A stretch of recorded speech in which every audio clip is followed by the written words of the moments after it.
হ্যাঁ, তোমরা পড়া ধরো, আজকের পড়া ধরো। ধরছ? আচ্ছা, শুরু করছি। প্রত্যেকটা অক্ষরের সাথে আঙ্গুল যাবে কিন্তু। হ্যাঁ, আলিফ জবর আ। আ টেনে পড়া যাবে? কদি কেন টেনে পড়া যাবে না? এক জবরে কি বলে? হরকতের উচ্চারণ কিভাবে বলতে হয়? জোরে বলবা।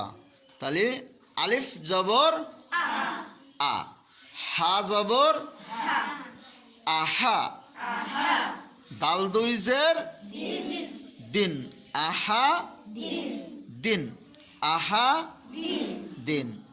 সবার হবে তো?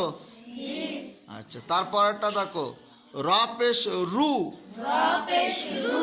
র পেশ সিন পেশ রুসু, রুসু, লাম দুই পেশ লুন, রুসু লুন, রুসু লুন। আচ্ছা, তারপরেরটা দেখো, সিন জবর সা, সিন জবর সা, নুন জবর না, সানা, তা দুই পেশ তুন, সানা তুন, কি তুন? সানা তুন। তারপর তা জবর তা, বাজের বি, তাবি, আইন জবর আ, তাবি আ, তাবি আ, তাবি আ।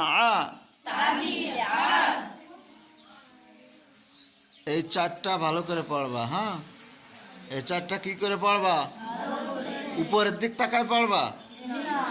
তাই কোন দিকে তাকায়? বই দিকে।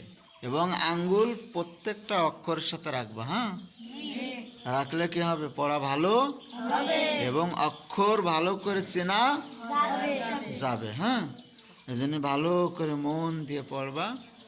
অতি দ্রুত তোমরা কোরআন পড়া শিখে যাবা ইনশাআল্লাহ।